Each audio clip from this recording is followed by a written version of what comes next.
G'day, I'm Owen, and welcome to this week's episode of The Pub Test. So now we're going to look at the case of Reeva Steenkamp. Just giving some history on her, she was quite famous in South Africa. She was modelling, I believe was the first face of Avon in their marketing campaigns.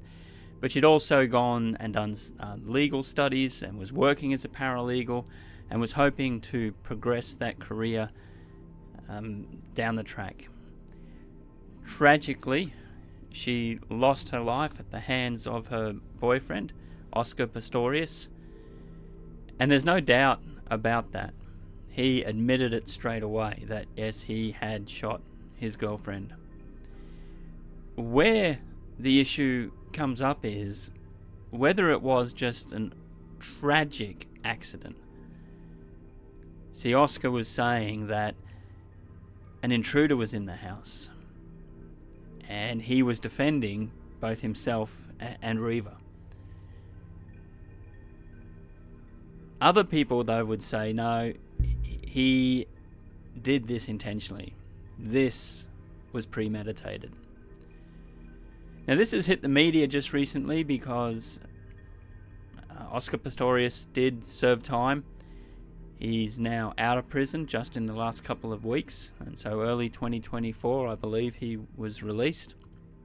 Now, some people would say, but justice has been done in this case. Oscar Pistorius was convicted, and due to a few legal things, eventually he served around about 10 years in prison. So we're going to discuss, was this a tragic accident or was this premeditated? And there's a twist in this tale at the end. Now, Reeva was famous in South Africa, but Oscar had a higher profile. He was known as the Blade Runner, and I believe he was the first Paralympian to compete at the regular Olympics.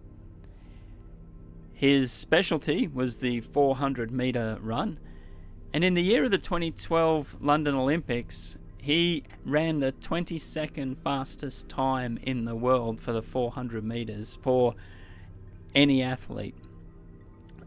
Now, South Africa must have had a strong 400-metre team because that didn't automatically qualify him for the South African team, but he did get selected, and he ran in the individual of the 400 metres, made the semi-finals, which is very impressive considering he, at a young age, had his both legs amputated, and so then had to get around with these prosthetics.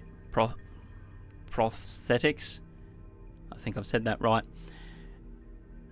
But then other times, and this does come up a bit in this case, he would get around on what is referred to as his stumps. So obviously shorter height and just getting around that way.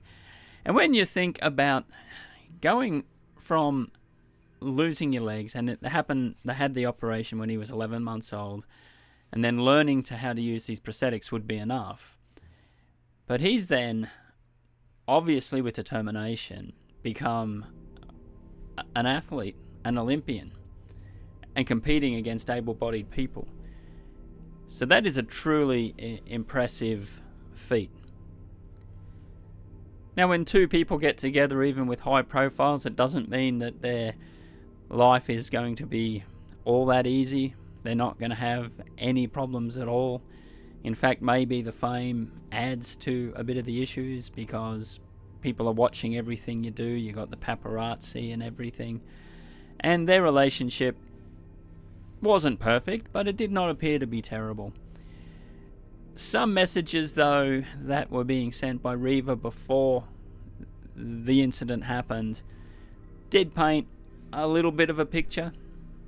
I'll just read a couple of the comments that came out during the trial, where she said she tried not to rock the boat, but was getting fearful of his frequent tantrums. And then another message said, I just want to love and be loved, be happy and make someone so happy. Maybe we can't do that for each other. because right now I know you aren't happy, and I'm certainly very unhappy and sad. And these messages were around January of 2013. She also later, in another message, said, and this was on February 7th, that she complained about him treating her and criticizing her in public badly. So she wasn't very happy with that, obviously.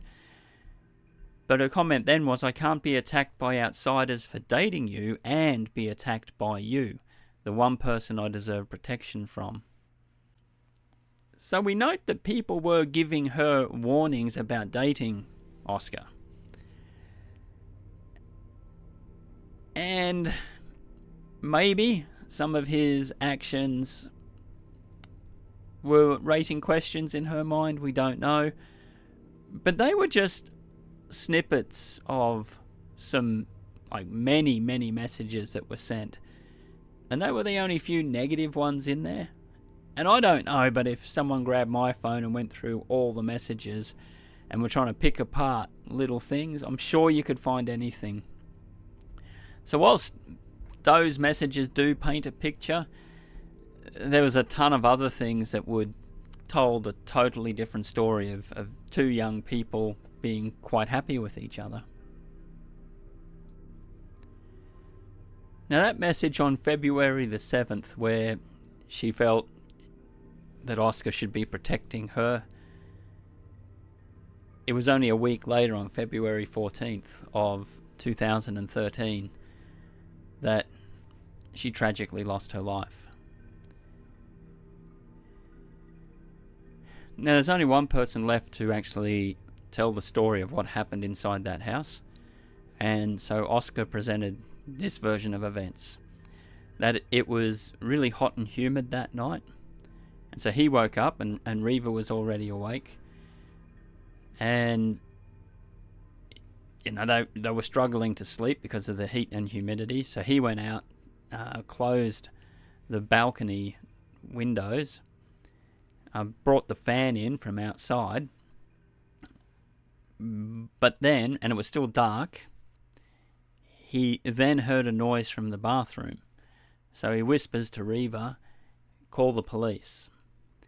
He then gets his gun out from underneath the bed and heads down towards where the bathroom is, and the toilet door is closed.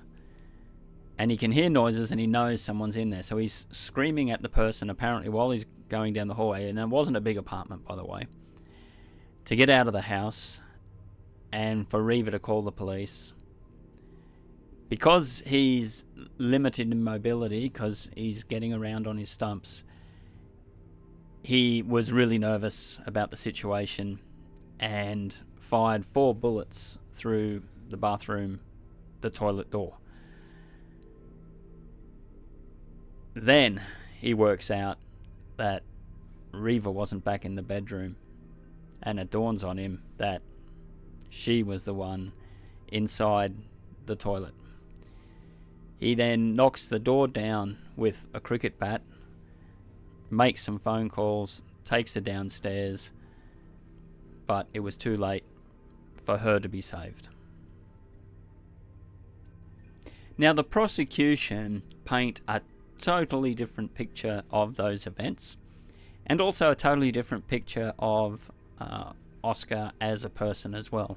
They first go back and mention that he got in trouble for firing a gun randomly out of a sunroof window of a car. And then he also set off a gun inside of a restaurant as well, which obviously got him into a little bit of trouble there. I could understand that would be an issue. Now, apparently it went off accidentally. And I don't come from a gun culture area. In Australia, we have very strict gun laws, so to get a gun is rather difficult. So it's rare for someone to have one while you're sitting down having a meal. But I could imagine how I'd feel if I heard a gunshot while I was sitting at a restaurant. I remember one time I was going through the bottle shop, which is where we get our drive-through alcohol in Australia, And I had a little shotgun app on my phone because I was trying to scare bats from a tree. And when I jumped back into the car after getting whatever I was purchasing, the Bluetooth connected to my phone and the shotgun app went off and scared the life out of me because I heard this sh boom. Yeah, so I deleted that app.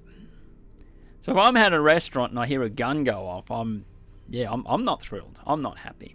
And we can understand that that would have caused a bit of an issue and doesn't paint a really good picture of a responsible gun owner and maybe someone who is a little bit rash in the way they go about and do things. They also looked at his devices on that night and found that at 7 p.m. he was looking up some adult entertainment. They put that in there probably to cast a bit of shade there on the character of the person that they're trying to convict. But there's also some interesting information to do with his phone. Now, he maintained that at 10 o'clock that both of them had gone to bed and pretty much asleep, and it wasn't till 3 in the morning that they woke up because of the heat and so forth. Yet his phone triggered at 1:48 a.m. and was active on the internet for about 5 minutes. So they're saying he wasn't telling the truth that that was the time he woke up. They were showing that he actually was already out and about before 2 o'clock.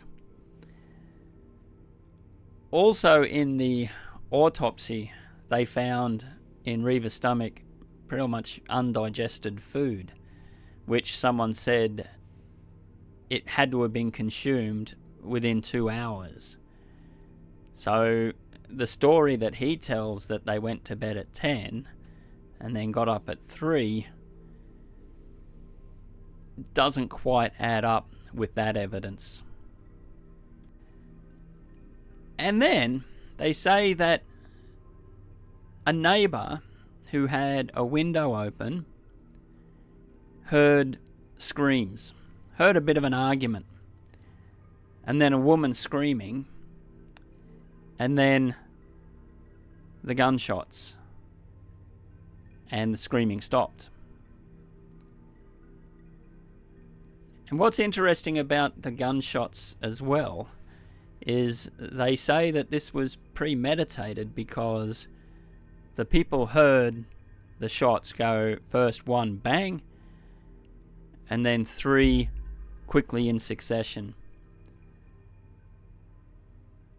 So they say that's pointing out that this wasn't just a quick rash act. 1 shot was done, time to pause and think, and then fired off 3 more real quick. So the intent was to kill somebody. And they also point to the bullets in the gun. And they say that these bullets were like real exploding things, that they were meant to pretty much rip someone apart. Now, I thought all bullets were pretty bad myself, but apparently these were big dog bullets that if you shot something, it wasn't getting back up. So the prosecution have shown that the accused probably isn't of great character, acts rashly with his weapons. He wasn't telling the truth about the events of that night. So, pretty much straightforward, this was premeditated murder.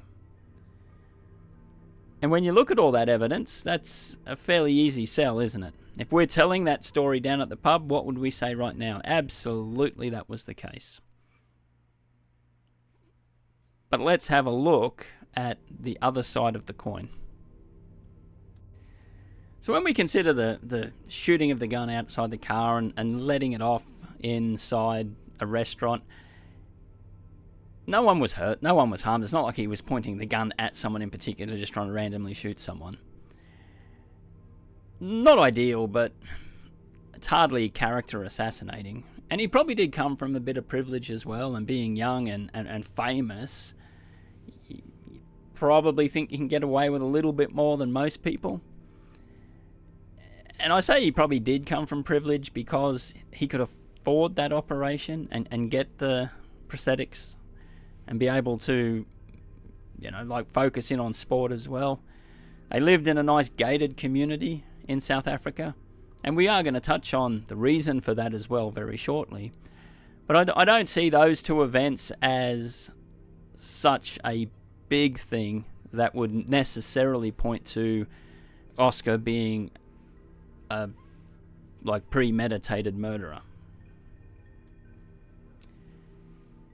And just the evidence of the bullets inside the gun, I don't really see how what type of bullets were in the gun is all that critical. I mean, if I'm the defense lawyer, I'm going to be saying, did he have other bullets? Well, you didn't find other bullets inside the house, so it's not like he's dropped them out and loaded up these other ones to make sure that he was going to kill someone. They were just the bullets that he had.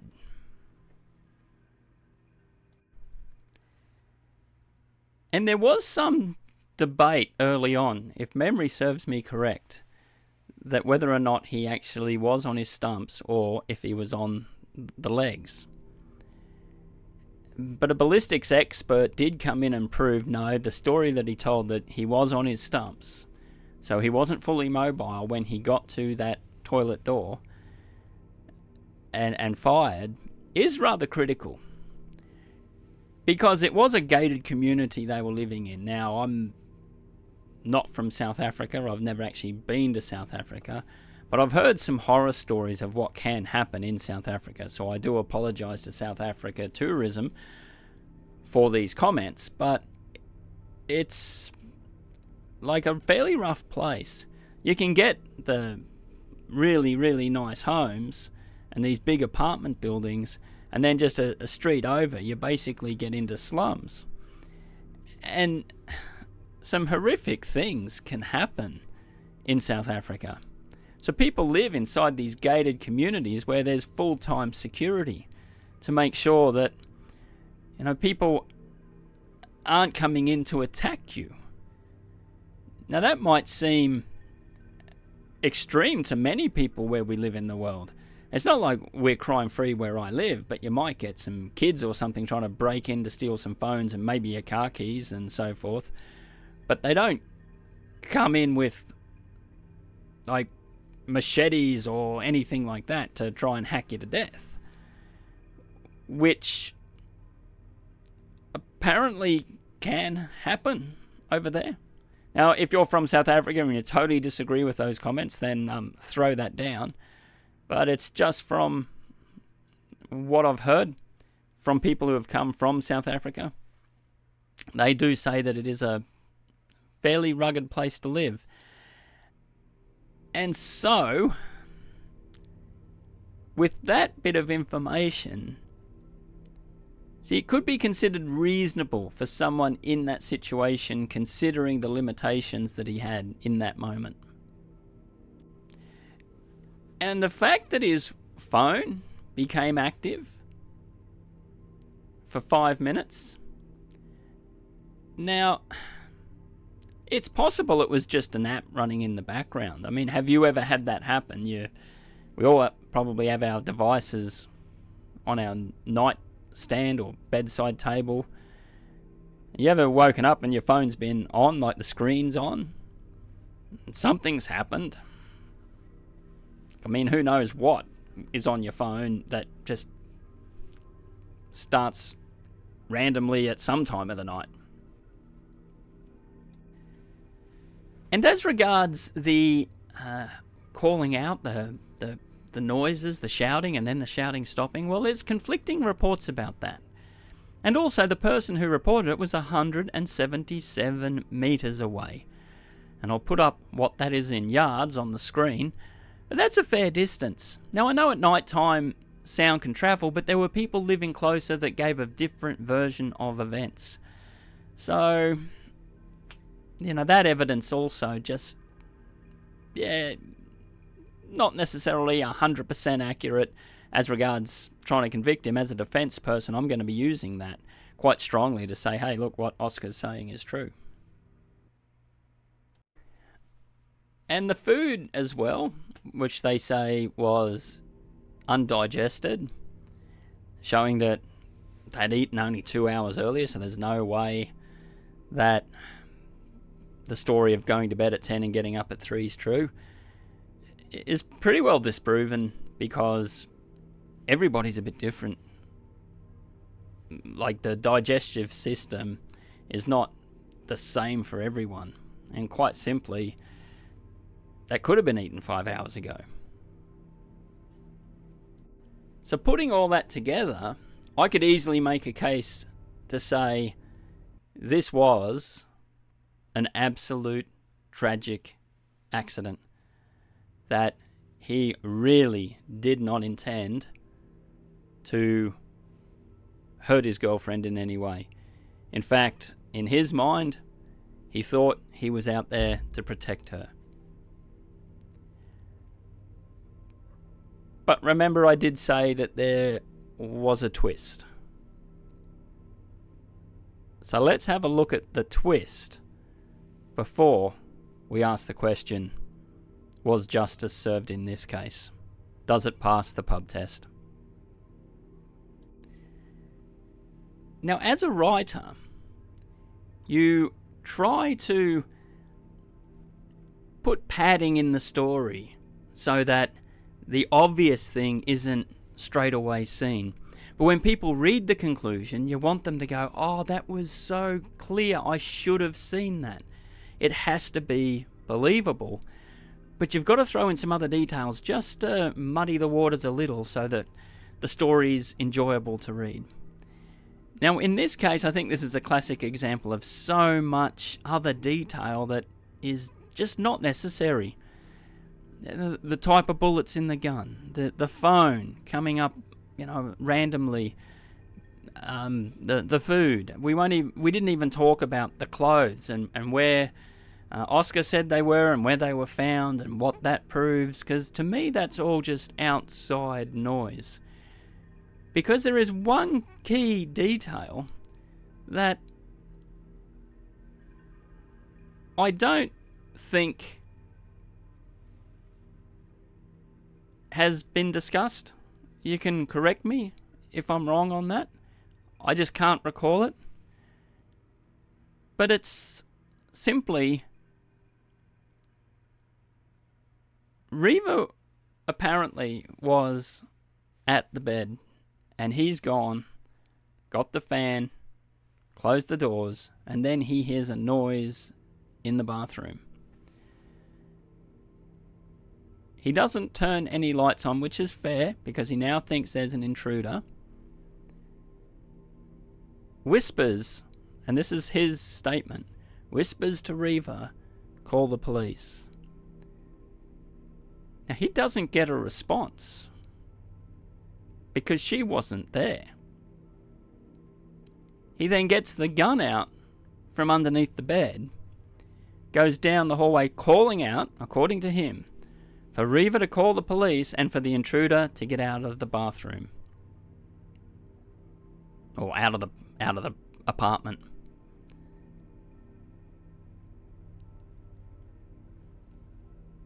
If Reeva is in that bathroom, do you think she's being quiet right now?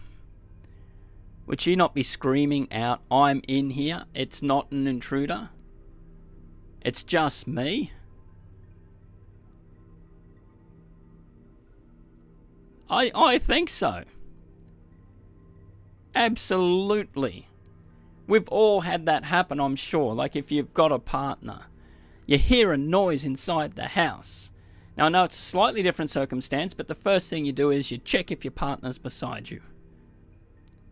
And if they're not, if you get no response, you relax a little because you assume, okay, they're up.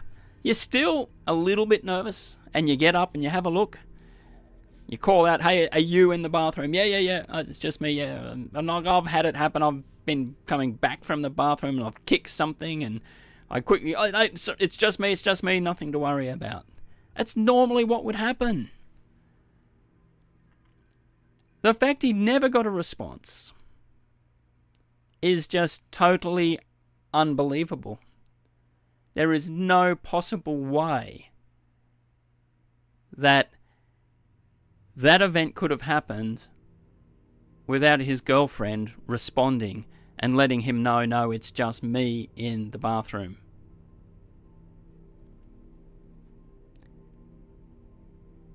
So I'm now asking that question, does this story pass the pub test? My opinion, and it's solely my opinion, is an argument did happen.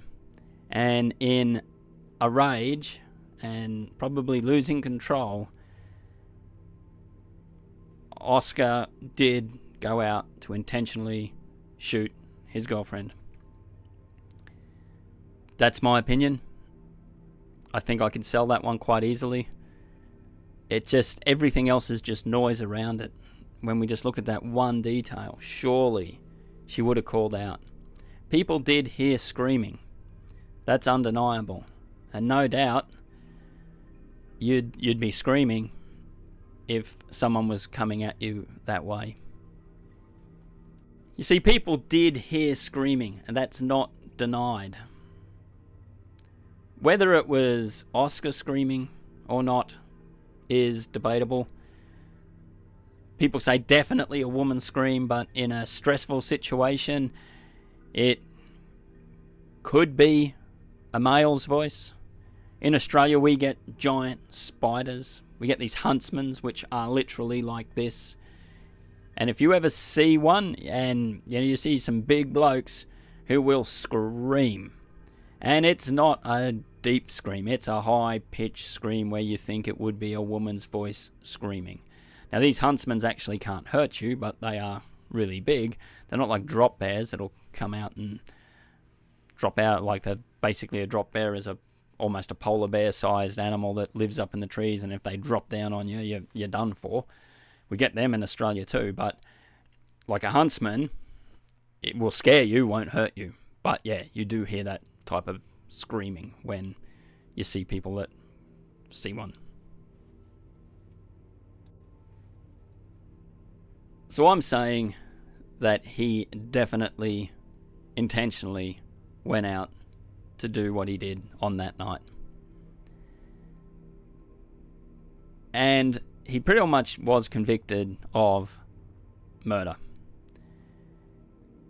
Has served over 10 years in prison for that. Whether that's justice or not, that's up for everyone else to decide. I won't comment on South African court systems.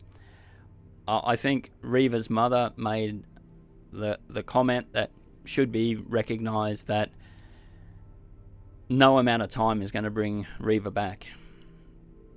And whether that's a statement about he should be in prison longer or it's not going to change anything, I don't know. But that's a true comment, because a tragedy absolutely occurred, and that won't change. Yet, there's also another small twist in this story too. I believe everyone that says he was totally remorseful. The people that saw him initially, said he was really upset. He couldn't believe that he'd actually done it. He called emergency services immediately, and then called the security person saying, I thought an intruder was in the house, and then I've shot Reeva. Everything he was doing was what someone in that situation would do. It's not like he premeditated it and then thought, I've got this plan, and come up with this convoluted story of perhaps someone breaking in and taking his gun and shooting her, and there was none of that. I mean, he owned it. So I do think I would suggest a fit of rage, perhaps, a bit of hot-headedness, did the unthinkable, and then instantly regretted it, realizing what had happened. Now, that instant remorse doesn't excuse it at all, but it does explain the story and the actions that happened afterwards, and why people really believe that this, most likely they thought, had to have been a mistaken identity, that an intruder was in the house. But for me, the pub test doesn't pass that story. But just for me,